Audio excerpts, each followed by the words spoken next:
We'll try to present the key science findings that have emerged and describe the policy relevant messages as well. I want to add the caveat that obviously this is a hastily produced and probably somewhat subjective assessment. It will not reflect all the presentations and posters that were given, so apologies to those who feel that their important points should have been in these in this brief synthesis, but we were trying to sort of pull things together. So let's start with the opening keynote. 3 days ago, Francis Sweard gave an outstanding presentation reminding us on what has already happened. And what has happened is that global climate change is real. It's human-induced, as just confirmed by the IPCC AR5 Working Group 1 that was released a couple of weeks ago. And relevant to us, the biggest increases in temperature, as was predicted as far back as 1896, have occurred in the continental regions and in the higher latitudes. So the boreal zone that we are most concerned about, and the Arctic, are the regions where we have historically seen the biggest increases already. And the projections are, under two different scenarios, that we will see substantial further increases with the same pattern. Once again, it is the northern hemispheric boreal zones that are seeing the biggest increases. These here are the differences not relative to 1900. This is the difference, the increase between now, period 86 to 2005, and the last decade of this century, so a mere 90 years away for the beginning of that decade. And I want to draw your attention in particular to the magnitude of some of the increases in the higher northern regions where we see well in excess of 7, 8, 9 degrees centigrade increases above the present, not some historic normal. These forecasts are made by a number of models that are driven by what are called representative concentration pathways, and the numbers on them describe the watts per square meters, the climate forcing that the Earth will experience as a result of a series of anthropogenic activities, including CO2 and other greenhouse gas concentration increases in the atmosphere, and other offsetting activities, aerosol concentration increases, etc. The important point here is that there are two, I showed you in the previous slide, two scenarios, the least and the most intensive impacts. To get to the least intensive impacts, a warming pressure of 2.6 watts per square meter, which is what is hoped to keep the Earth below a 2 degree centigrade warming, would require that emission reductions are starting so that the peak emissions occur within the next decade or so, and that at the latter part of the century we actually have negative emissions. In other words, that the world, that the human activities on the world remove more carbon dioxide from the atmosphere than we're adding. So this is not some mitigation, that is a mitigation that offsets all emissions from all other sectors, and obviously this would require heroic efforts, technological changes. We're not saying it's impossible, but it will require big efforts. So that means for us, and Anatoly Shevchenko made that in his presentation too, that we need to think about the 4.5 watts per square meter, the 6 watts per square meter, or the 8.5 watts per square meter scenario as plausible outcomes as we start thinking about the future. The other thing that was highlighted is that the circumpolar boreal and Arctic regions, the permafrost and peatlands within them, contain twice the amount of carbon that is in the atmosphere. And at present, these models that give us the feedback from the climate system to the atmosphere do not include the terrestrial feedbacks, or at least not those particular issues. They do include some terrestrial feedbacks, but they do not at present include the feedback that would arise from hydrological changes in peatlands or permafrost thawing, and some estimates are in the range between 50 and 250 billion tons of carbon that could be added to the atmosphere from these old carbon pools, and these are not currently included in the representative concentration pathways. In other words, there is potential for terrestrial feedbacks that are far greater than currently assumed, and it is therefore critically important to understand how the global boreal forests will act either as a net source or a net sink in the future. This is also important, and the mitigation community will understand this, is that the more carbon from these old pools is released, the more these forests act as carbon sources, the greater the mitigation efforts will be required in all other sectors. So we then heard a series of presentations that dealt with the impacts of climate change, starting with the work that David Price did.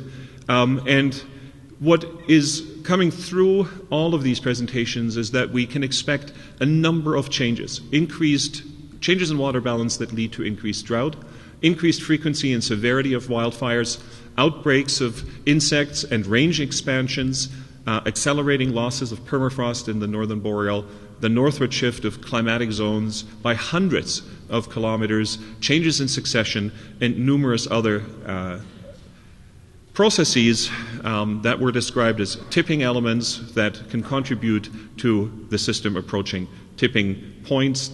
Perhaps the most significant one of these is the feedback through the permafrost systems. We heard that some of these extreme events are already occurring. Here's a slide that Anatoly Shvedenko showed in his presentation where he highlighted that in, I think it was July 2013, there was a week where in Siberia temperatures were 16 degrees on average in that week above the normal for that period. 16 degrees centigrade above the normal. We had examples in Canada where months or quarters were 5 degrees centigrade above the long-term normals in 2012. So these extreme climate events that we are concerned about are already occurring as we at present. We heard about the consequences of that. I just mentioned the insects and picked one example that was given by Barry Cook's presentation. He pointed out that in recent years, mountain pine beetle, in the last 5 years, the mountain pine beetle has spread 400 kilometers eastward and northward. But Barry, in his very thoughtful presentation, also highlighted some of the difficulties that we heard in other presentations as well about predicting the future spread of insects and the range expansion, largely because of the complexity of the biological systems, the nonlinearity of some of the processes, and the weather dependence of some of the processes.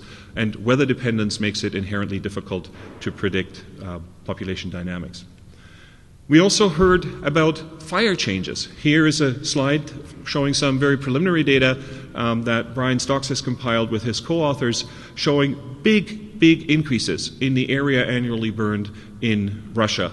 And again, we don't need to go into the details, but we can see that almost exponential increase in area burned as one of the consequences of the warming that has already occurred. These are not projections. This is what the data show for the present.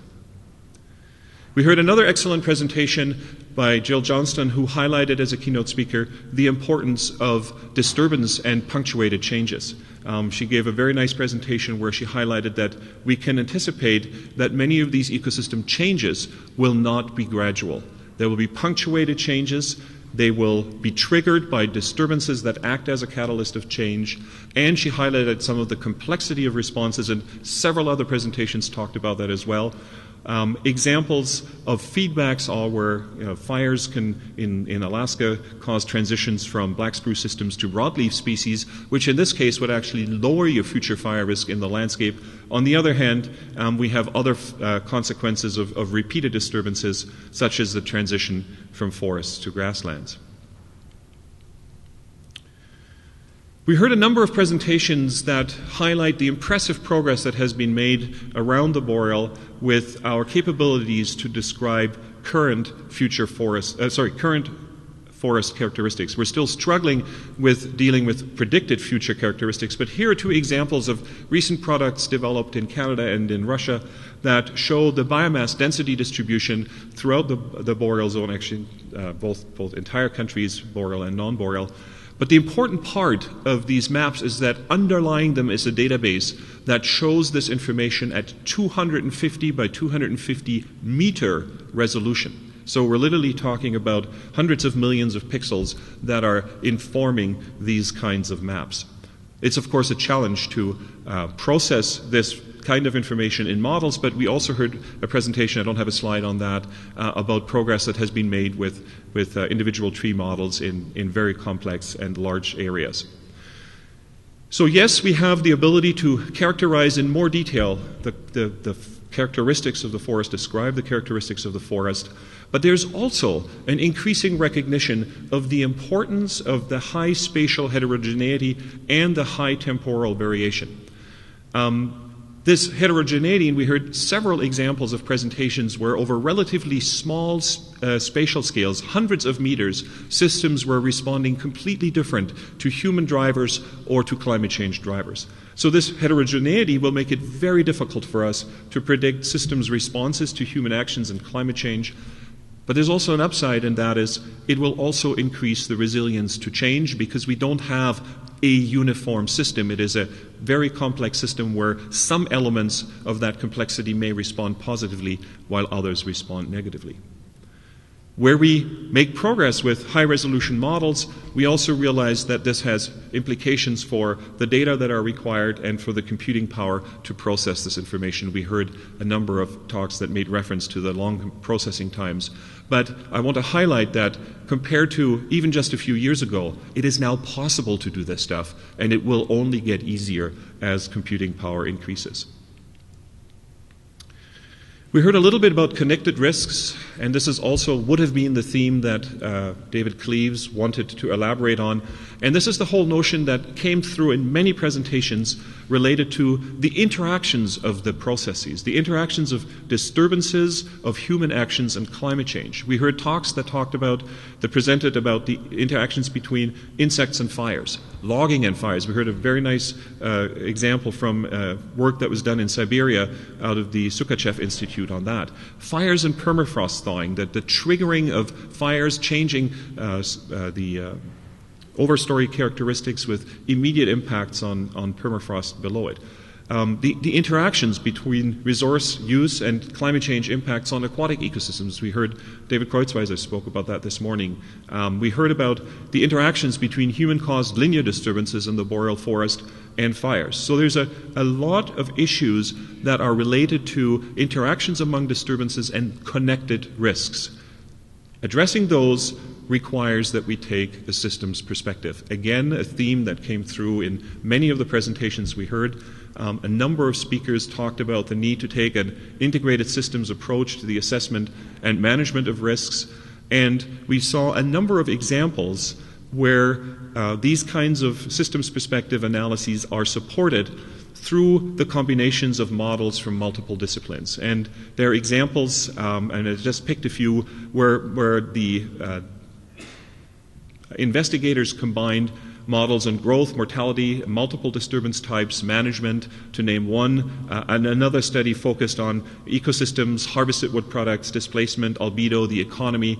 Other studies looked at combinations of species characteristics, habitat characteristics, management impact. So these are all examples where we have transgressed the traditional disciplinary boundaries and instead have started to address the questions that we're struggling with by integrating information from multiple different disciplines and from multiple different models. And the nice thing is that too is getting easier as computing technology and our ability to work with these tools increases, and our understanding that we need to build the next generation of these models in such a way that they're more easily connected to each other.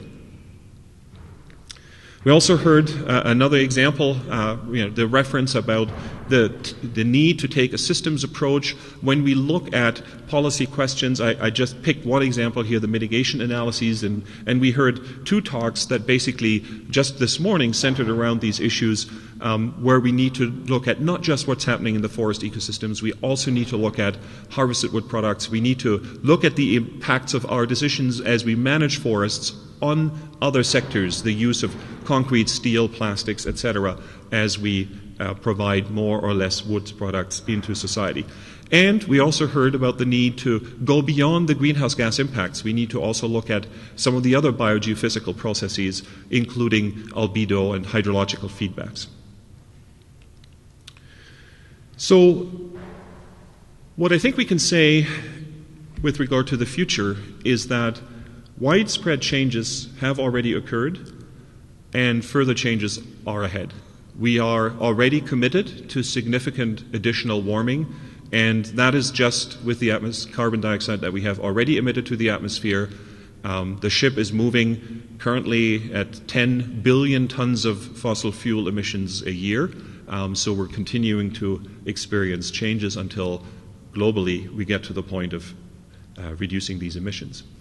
What that means for us is that we need to change our ecological thinking. You know, we have heard about programs that seek to restore ecological conditions. Well, no, we can't restore. We need to learn how to deal with a moving target. Change, we will not reach a new equilibrium. What we instead are faced with are decades, centuries, potentially millennia of ongoing changes in these ecosystems. What that also means is that the uncertainties and the risks associated with these uncertainties are increasing. Now, the good news is that our scientific ability to predict the future is increasing. But as I said, and as many speakers said, the uncertainties remain high.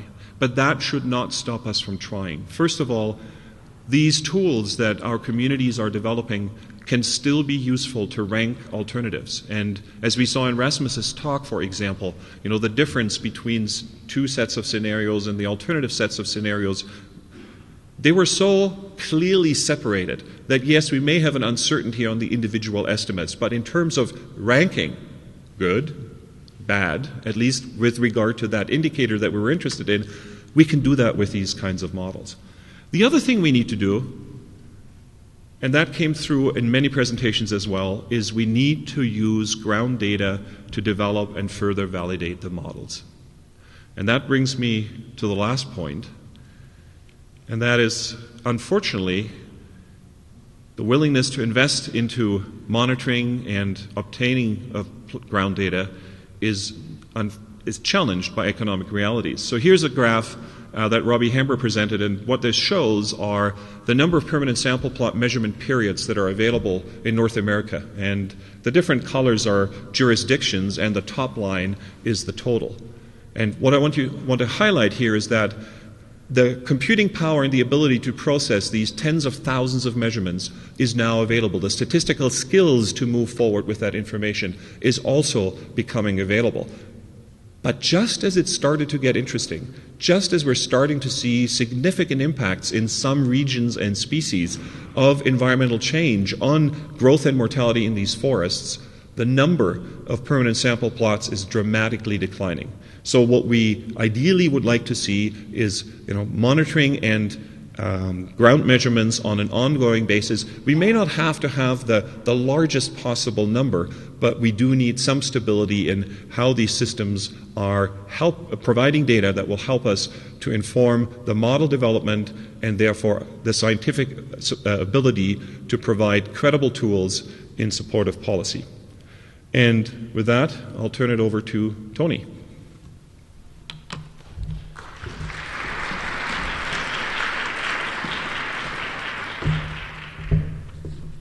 Thank you, Werner. So I'm up here talking, or I guess taking more of the policy perspective, because this, after all, was an important addition, I guess, to this conference, which was to look at the use of science to inform management practices in public policy, in other words, to go beyond the science. Now, I think the synthesis team in all of the presentations and in posters heard and saw a lot of examples of quite specific implications for policy and management, often locally relevant, but not always. But we're not going to try to summarize that here. Instead, what we decided to do is to try to look at what we heard about what might be most needed to help science inform policy.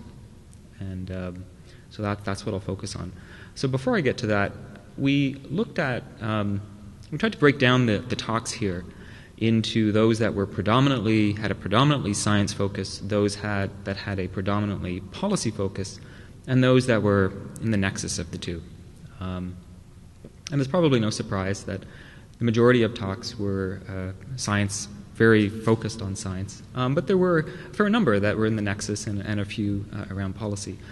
There was a lot of good science, and there was an observable effort to present policy implications in a lot of presentations. So that was, I think it's fair to say that the conference has had some success in starting to bridge that gap between science and public policy, and certainly as coming from the policy side of things, I would encourage that. This figure, which was from a presentation by Brian Bunnell, I think probably resonated with everyone here. The differences in perceptions of scientists and policymakers. Scientists feel that the results are not being paid attention to, they're underutilized. Policymakers feel that those same results are not relevant, they're not timely, or just not intelligible. And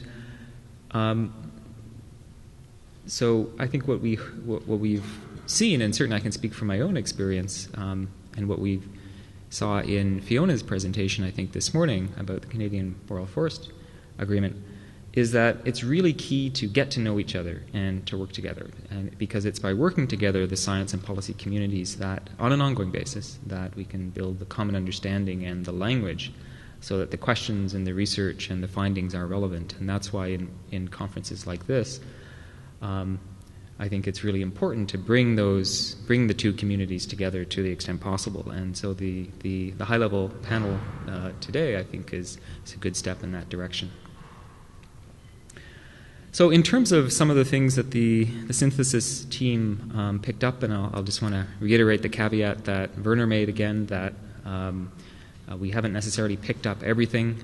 Well, I'm sure we haven't picked up everything, and this is somewhat subjective, but we hope it will be of use. One of the messages that I think that we've heard here is that we need to respond to climate change. That's very clear. And in doing so, we need to take a systems approach in our analyses for thinking about how we respond, and we can't assume a stable system.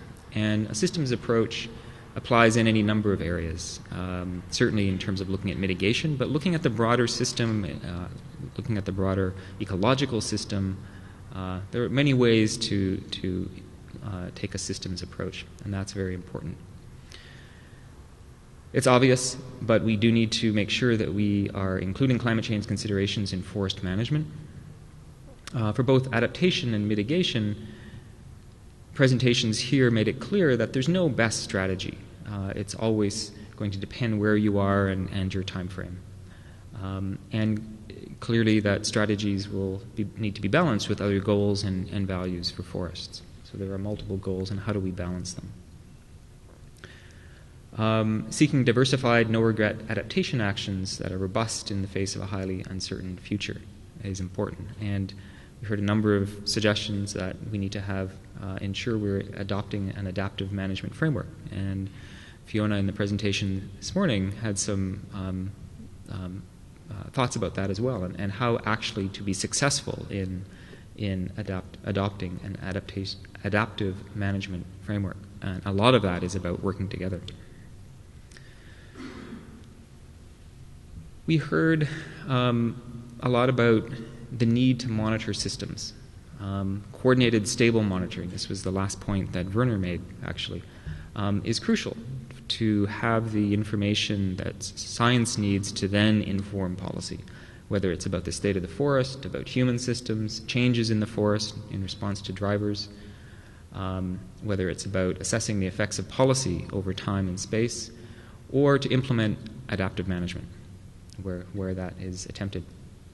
And we also heard a number of presentations that highlighted that new technologies and tools are creating new opportunities to obtain large amounts of information on vast areas, and that information can be and is being used, increasingly used, to support management and regulatory needs. Integration, we've heard a lot about. Mark Boyland, in his presentation, I think stated that use one model to do good science work, use many linked models to do useful policy work. It's not always true, but integration does allow you to bring different models that cover different aspects of the systems, diverse data sets, different types of expertise across disciplines, whether it be across the physical sciences, across physical and social sciences, to provide richer answers to policy questions. So it's this integration that will help us provide better answers to policy questions. The whole is often greater than the sum of the parts. And integration can help us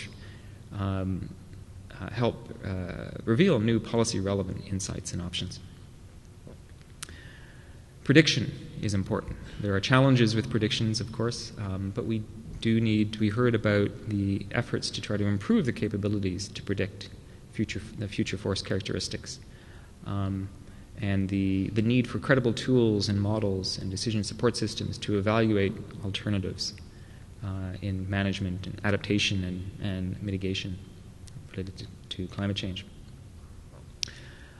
And we heard about trying to capture uncertainties and understand uncertainties. I'm thinking here of a presentation this morning by Juha Metsäranta. It was a very interesting presentation about how we deal with uncertainty and try to capture it. We need to analyze risk. We've heard a great deal here. In fact, the whole conference is about the boreal at risk. So we need to get better at analyzing risk. And that's challenging because risks to the boreal are increasing, as are the uncertainties. And so understanding and trying to manage that risk is going to be more important than ever in policy and planning. But we also heard that risks are asymmetrical, interconnected, so risk management is going to be more complicated. But we also had some examples of, or at least one example of risk analysis that has been very successful. Barry Cook gave a presentation about risk analysis that has been done in Canada around the mountain pine beetle. And it really highlighted how we can, through risk analysis processes, improve the evidence-based adaptive policy responses. And that occurs through a number of ways. Rapidly engaging diverse experts and diverse research results, pulling it all together. And part of that, again, is about working together across disciplines and improving the communication across the disciplines among scientists, policy analysts, and decision makers. We thought there's another message here about standing back to be able to see better, and so part of that is around emergent properties. That when we look at small-scale organization, we see certain properties, but if we stand back and look at it a bigger picture, we can see the emergent properties, larger-scale properties that are only evident by standing back. There's a really nice quote by a statement by Steve Cummings, and I don't think I've got it quite right here, but I'm hopefully paraphrased it correctly, that independently made, locally optimal decisions accrue over space and time. But over larger time frames, larger scales and longer time periods, they may not in fact be optimal. So one thing that suggests is the need for integrated planning. So again, it's about standing back and looking across the scales, larger scales, longer time periods. And lastly, I think a lot of what's come through and what I've said and a lot of what the synthesis team felt was being expressed was we can learn from each other. There was a recognition of many similar issues across the circumboreal region, not completely, there are differences, but there are many similar issues that we are dealing with, and so coordination is going to be useful. Approaches and solutions tied to one location can be useful, or tried in one location can be useful in other situations. So sharing of knowledge, sharing experience, tools, practices, and that's essentially what this conference is about.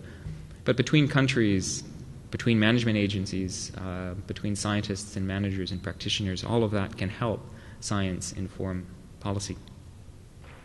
Thank you.